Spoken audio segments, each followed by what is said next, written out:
दोस्तों, welcome back to your own channel market analysis. Varun Tulsian और मैं वरुण तुलसियान आपका स्वागत करता हूं मेरे चैनल पे। ओके, आज के वीडियो में और ये बैंक निफ्टी एनालिसिस का वीडियो है। तो डिस्क्लेमर सबसे पहले देख लीजिए, डिस्क्लेमर देखना ज़रूरी है। ये मेरे वीडियो के below the title description box में भी रहता है, तो इसको देखना काफ़ी मैंडेटरी है, ज़रूरी है। तो इसको देखे बिना आप कोई भी मेरे व्यूज़ पे एक्शन ना लें, और मैं तो यही कहूँगा आप अपना होमवर्क ज़रूर करें और अपना एनालिसिस करें, अपना फाइनेंशियल एडवाइजर से सलाह करें, उसके बाद ही कोई भी पोजीशन ले। तो क्योंकि एंड में जो भी है डिसीज़न आपको आपका खुद पर्सनल लेना होता है। कोई आपको वहाँ तक एग्जैक्टली बता नहीं सकता कि एंड टाइम पे उस टाइम पे करंट टाइम पे क्या आपको डिसीजन लेना है। उस टाइम पे आपके पास कोई होता नहीं है, तो आपको डिसीजन तब लेने के लिए आपको आपका होमवर्क करना ज़रूरी होता है। तो इसलिए जो भी चीज़ें आप सुनिए सबका, लेकिन रिसर्च अपना करिए, उसके बाद ही कोई भी एक्शन लें। तो चलते हैं बैंक निफ्टी एनालिसिस पे। तो सबसे पहले बैंक निफ्टी का ये मंथली चार्ट में लगा लेता हूँ। ये बैंक निफ्टी का अब तक का लगभग काफ़ी पुराना इतिहास है और ऑल टाइम डेटा है। ये मंथली चार्ट है, हर एक कैंडल एक मंथ की है, हर एक कैंडल, इसमें जितनी भी कैंडल्स है एक एक महीने की एक एक कैंडल है। तो ये लगभग मैंने ले लिया है 2003 से ले लिया है, 2003 से लेके अब तक का। तो आप देख सकते हो, जैसे मैंने ये ट्रेंड लाइन ड्रॉ की 2003 से लेके अब तक की, इसका जो सपोर्ट आता है वो 36,200 के आसपास आता है। तो हम 36,200 से काफ़ी ऊपर ट्रेड कर रहे हैं। तो 36,200, तो 36,000 के नीचे जब भी ये मंथली क्लोजिंग आ जाएगी तो हमें इसमें एक बेरिश ट्रेंड बैंक निफ्टी में आता हुआ दिखाई देगा। शॉर्ट में मैं आपको मंथली में यही बता सकता हूँ कि 36,000 हमारे लिए काफ़ी अच्छा मेक और ब्रेक लेवल है। जब तक 36,000 के ऊपर हम हैं तब तक हमें कोई चिंता और डर की बात नहीं है। 36,000 के नीचे मंथली क्लोजिंग चाहिए, ना कि एक दिन 2 दिन चला जाए, 3 दिन चला जाए। मंथली क्लोजिंग अगर 36,000 के नीचे हो जाती है तो हमें एक बड़ी रेड कैंडल या बड़ा बेरिश मूव आता हुआ दिखाई दे सकता है नेक्स्ट मंथ में, उसके सेकेंड मंथ में। तो 36,000 के नीचे हम मंथली क्लोजिंग का वेट करेंगे जब तक हमारा ट्रेंड बुलिश ही है। तो हम इसमें देख सकते हैं कि जैसे मैंने ये लाइन ड्रॉ की, ये लाइन फरवरी की 37,700 की हाई थी, 37,700 का इस कैंडल का हाई था। तब से इसने कंसोलिडेट किया, लेकिन इस महीने सितंबर में इसने एक नया हाई बनाया 38,377, और इस हाई को इसने ब्रेक करके न्यू हाई किया 38,377। लेकिन क्लोजिंग आप देखोगे तो क्लोजिंग यहाँ पे आपको दिखेगी 38,177 का, 38,377 का हाई करने के बाद भी इसने 37,700 का जो फरवरी का हाई था, इसका 37,708 का, उसके नीचे क्लोजिंग दे दी 37,425। इसलिए बैंक निफ्टी थोड़ा सा वीकनेस की तरफ आ गया। अगर या तो ये 37,800 के ऊपर क्लोजिंग देता, या फिर 38,000 के ऊपर क्लोजिंग देता, या फिर 38,377 जो हाई है वहीं के आसपास या उसके ऊपर क्लोजिंग देता, तो ये और बड़ा बुल इसमें आ जाता और ये बहुत तेज़ी से भाग जाता। लेकिन अभी भी ये पीछे चल रहा है और इसने मंथली क्लोजिंग जो फरवरी का हाई था उसके ऊपर अभी तक दिया नहीं है। तो अक्टूबर में हम देखेंगे, अगर ये 37,700 जो फरवरी का हाई था इसके ऊपर अगर क्लोज देने में सक्षम हो जाता है तो फिर हमें ये बड़ा टारगेट, जो कि आप देखोगे कि इस लाइन का ब्रेकआउट पॉइंट हुआ है, तो इसका बड़ा टारगेट आपको लगभग 45,000 से 48,000 तक जाता हुआ दिखेगा शॉर्ट टू मीडियम टर्म में। तो इसको ध्यान में रखिए कि 37,700 आपको मंथली क्लोजिंग देखना है अक्टूबर एंडिंग में। अक्टूबर एंडिंग में क्लोजिंग जो 31 को होगी उसमें ये 37,700 मिनिमम इसके ऊपर होना चाहिए। 37,708 मिनिमम इसके ऊपर होना चाहिए, और ये 36,000 के नीचे अगर मंथली क्लोजिंग हो जाता है तो हमें एक बेरिश व्यू आता हुआ दिखाई देगा। तो फिलहाल के लिए मंथली चार्ट से इतना ही डेटा समझ में आ रहा है। अब चलते हैं वीकली चार्ट में। वीकली चार्ट में आप देख सकते हो ये एक ट्रायंगल टाइप का पैटर्न बना है। इसका हाई था ये लगभग 37,708 जो फरवरी का मैंने आपको बताया, लो था उसके बाद 30,400 जो अप्रैल में लगा था। तब से ये एक राइजिंग चैनल में चल रहा है, हर वीक का एक कैंडल है ये, तो राइजिंग चैनल में चल रहा है।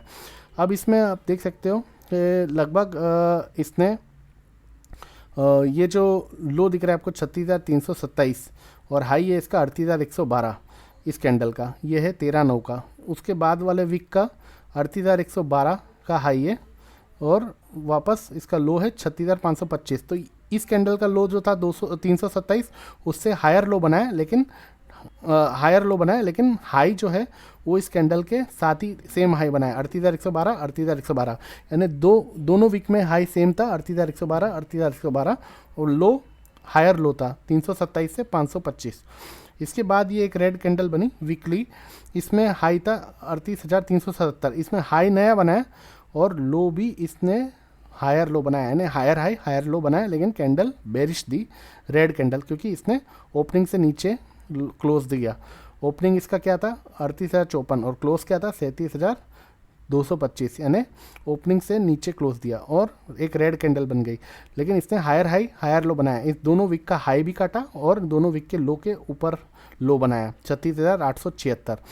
अब जो लास्ट वीक इसने जो क्या काम किया, लास्ट वीक इसने जो प्रीवियस वीक का हाई था 38,377 वहाँ तक ये नहीं गया, बल्कि वहाँ तक नहीं गया 38,377 वहाँ तक नहीं गया, बल्कि इन दोनों के जो हाई था 38,112 उसको भी नहीं काटा और 38,106 का हाई लगाया।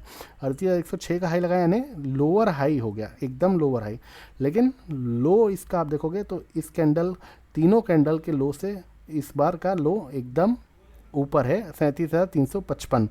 तो ये आपका हो गया 37,355 इसका लास्ट वीक का लो, जो कि इन तीनों वीक के कैंडल के लो से ऊपर है। यानी हमारे लिए अब अच्छा जो सपोर्ट है वो 37,350 है, पहला 37,350।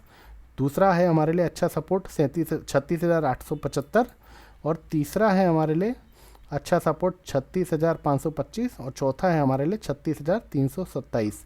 ये चार सपोर्ट आपके लिए बहुत अच्छे काम करेंगे, इनको आप नोट कर सकते हो और नोट करने के साथ आप अपने डायरी में लिख सकते हो। चार सपोर्ट आपके लिए है, पहला सपोर्ट 36,350 37,350, दूसरा है 36,875, तीसरा है 36,525 और चौथा है 36,327। तो ये आपके चार सपोर्ट हो गए। ऊपर में रेजिस्टेंस आपका हो गया इन दोनों वीक का जो हाई था 38,112, अगर इसके ऊपर चला तो आपको 38,377 जो इस रेड कैंडल का हाई है और इसके ऊपर भी चल गया तो फिर आपको एक ब्रेकआउट दिखेगा जो 39,000 के ऊपर जाता हुआ दिखाई देगा। तो ये हो गया वीकली एनालिसिस इसका। अब तक क्यों ये रेडिश चल रहा है, हाँ इसमें लो आप देख सकते हो, अगर ये 36,000 इसका जो बॉटम आ रहा है ये ट्रेंड लाइन का वो 36,700 आ रहा है। 36,700 के नीचे अगर ये ट्रेंड लाइन वीकली क्लोज हो जाता है 36,700 के नीचे, अगर ये वीकली बंद हो जाता है तो सपोर्ट तो हमारा 36,525 और 36,350 है ही, लेकिन अगर ये 36,700 के नीचे वीकली बंद दे देता है तो हमें ये फिर यहाँ तक आता हुआ दिखेगा, जो है इसका सपोर्ट 36,000 जो है इसका सपोर्ट अच्छा, जो है इसका अच्छा सपोर्ट 35,800 तक, 35,800 तक आता हुआ दिखाई देगा, 35,800 तक। अगर ये 36,700 के नीचे बंद हो जाता है, वीकली क्लोज आ जाता है तो ये हमें दिखाई देगा। और वीकली क्लोज अगर हमें 38,150 के ऊपर आ जाता है, 38,150 के ऊपर अगर वीकली क्लोज आ जाता है तो फिर आपको ये ऊपर में काफ़ी अच्छा बड़ा ब्रेकआउट देखने को मिलेगा। तो ये वीकली लेवल से 38,150 वीकली क्लोजिंग और 36,700 वीकली क्लोजिंग, इसके बीच में मैंने आपको चार सपोर्ट दे दिए और तीन रेजिस्टेंस दे दिए, 38,112, 38,377 और 39,000। ये तीन रेजिस्टेंस दे दिए और चार सपोर्ट दे दिए। तो ये आप डेली में भी फॉलो कर सकते हो और वीकली में भी फॉलो कर सकते हो सपोर्ट और रेजिस्टेंस लेवल। दूसरा है मंथली बता दिया, वीकली बता दिया। अब मैं इसके आपको लेके चलता हूँ इंट्राडे में। इंट्राडे में आपको क्या करना है, ये 5 दिन का 5 मिनट का चार्ट है इंट्राडे में। इसमें आपको पाइवट क्या रखना है, पाइवट आपका रहेगा 37,650। ये ग्रीन लाइन जो आप देख रहे हो ये 37,650 इसका पाइवट है। इसके नीचे अगर चलता है बाजार 15 मिनट सस्टेन करता है और इसके नीचे रहता है तो आपको 37,350, ये देख रहे हो आप 37,350 जो मैंने आपको उसमें भी बताया, 37,350 का आपको सपोर्ट मिलेगा। और 650 के ऊपर अगर रहता है और 15 मिनट सस्टेन करता है तो हमें 37,950 ये एक सपोर्ट रेजिस्टेंस रहेगा। तो बैंड क्या रहेगी इसकी 37,950 37,350, बीच में 37,650 आपके लिए पाइवट हो गया और ये 600 पॉइंट का दायरा हो गया। ठीक है, ये एक रेंज बैंड हो गई। अब इसमें मैं ये आपको बताता हूँ कि ये एक चैनल जो रेड कलर की चल रही है इसके बीच में ये मार्केट बैंक निफ्टी की चल रही थी, 5 मिनट का चार्ट है। तो इसको आप देख सकते हो कि इसका 38,100 का ब्रेकआउट आ रहा है और नीचे 37,850 के आसपास इसने कल क्लोज दिया, तो वहाँ पर इसका सपोर्ट आ रहा है। तो जैसे ही ये 37,850 के ऊपर चलेगा तो आपको 37,950 और 38,100 ये दो रेजिस्टेंस दिखाई देंगे। 37,950 इसलिए क्योंकि ये यहाँ पर इसने काफ़ी बार देख सकते हो आपने, काफ़ी बार इसने यहाँ पर रेजिस्टेंस लिया है, ये देख सकते हो आपने, काफ़ी बार इसने यहाँ पे रेजिस्टेंस लिया 3-4 बार। तो 37,950 एक पहला रेजिस्टेंस और 38,112 दूसरा रेजिस्टेंस। और अगर 37,850 के ऊपर खुला और सस्टेन किया तो 37,950 और 38,112।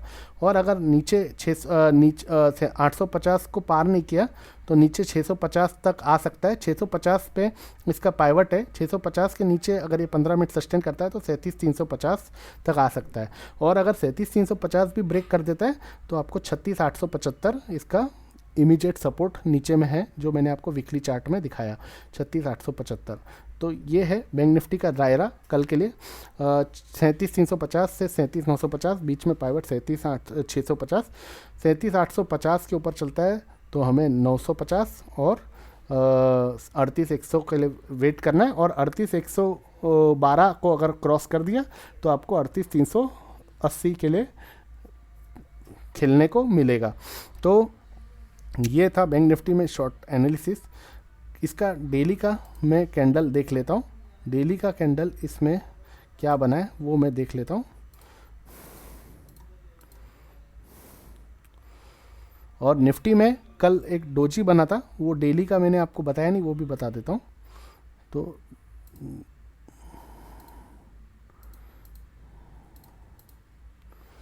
हाँ, तो इसमें एक कल जो कैंडल बनी तो ऐसे तो बेरिश कैंडल ही है, लेकिन अगर इसका सपोर्ट 650 जो पाइवट है उसके नीचे ये चला तो 350 तक आएगा। और ऊपर 850 के ऊपर अगर ये चलता है तो 950 और 38,112 तक आ सकता है। तो फिलहाल तो ये एक छोटी कैंडल बनी है, दोनों दिन थर्सडे और फ्राइडे इसने एक छोटी कैंडल बनाई है।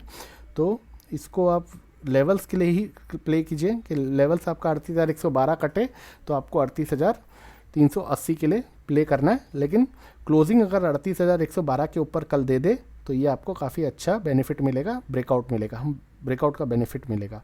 अब निफ्टी का कैंडल में देख लूँ तो निफ्टी का मैंने आपको रेंज 860 और 960 का दिया है। तो आप ये देख सकते हो निफ्टी का जो कैंडल बना है ये डोजी कैंडल बना है। अब इसका हाई और लो क्या है, 942 और 840, यहाँ पर हाई लो दिखेगा 942 और 840।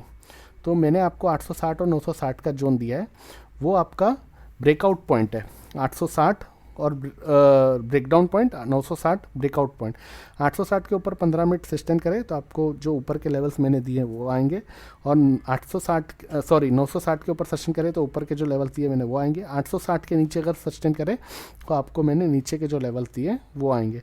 लेकिन कल आप इस चीज़ को भी फॉलो रखना कि जो फ्राइडे का हाई और लो है वो आपके लिए सबसे इम्पोर्टेंट है। अगर कल 840 के नीचे बंद हो जाता है तो आपको ये मार्केट 17,700 और 17,650 तक पहले दिखाई दे सकता है। कल 840 के नीचे क्लोजिंग नहीं होना चाहिए।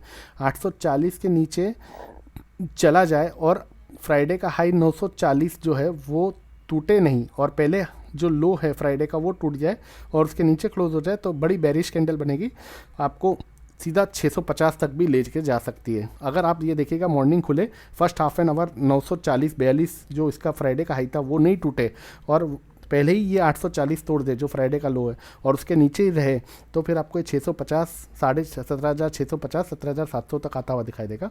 और अगर ये 942 जो फ्राइडे का हाई है वो तोड़ देता है और उसके बाद कहीं नीचे आता है तो कोई दिक्कत नहीं है, फिर हमें 17,800 और 17,750 तक अच्छा सपोर्ट मिल जाएगा। लेकिन पहले अगर ये हाई तोड़ता है उसके बाद ही ये अच्छा सपोर्ट हमारे लिए 750 और 800 तक दिखाई देगा। लेकिन अगर ये हाई नहीं तोड़ता है तो मैंने आपको बता दिया ये बेरिश बन जाएगा। और अगर ये पहले नीचे खुलता है 840 तक आता है 800 तक आता है और वापस ऊपर चलता है तो ऊपर चलता है तो आपको क्या करना है कि जैसे ये जो फ्राइडे का क्लोज है 895 तो 900 के ऊपर आपको बाय करना है। 950 का पहला टारगेट रहेगा।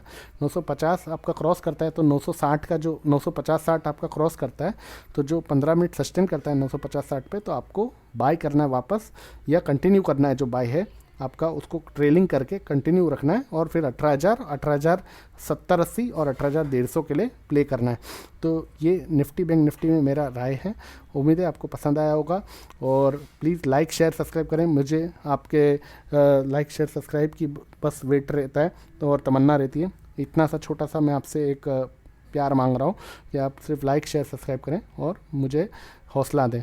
तो कमेंट में ज़रूर आप अपने विचार बताइए, कमेंट में ज़रूर आप अपना राय दीजिए कि अगर कुछ कमी है, कुछ अच्छा है, कुछ बुरा है, तो ज़रूर मुझे बताइए जिससे मैं उसमें सुधार कर सकूं। लेकिन सही कमेंट्स कीजिए, एकदम सही प्रॉपर वर्ड्स में, तो मैं उसको देखूंगा और उसको चेंज करने की कोशिश भी करूंगा, या उसे और बेहतर बनाने की कोशिश करूंगा। तो प्लीज़ आप अपना ख्याल रखें, और best of luck for tomorrow trading. Market volatile रह सकता है, तो आप स्टॉप लॉस जरूर फॉलो करें, और आप अपना एनालिसिस जरूर करें, उसके बाद ही कोई एक्शन लें। तो प्लीज़ लाइक शेयर सब्सक्राइब जरूर करिएगा, इतना आपसे एक रिक्वेस्ट है, आपसे विनती है। और लाइक शेयर सब्सक्राइब करने के साथ आप मेरे चैनल पे लगातार बने रहिए, नए अपडेट्स और न्यू लेवल्स के लिए, न्यू स्टॉक्स के लिए, तो मैं आपको बताता रहूँगा। तो फिलहाल के लिए इतना ही। Thanks for now, thanks for watching. Disclaimer जरूर पढ़ लीजिएगा डिस्क्रिप्शन बॉक्स में।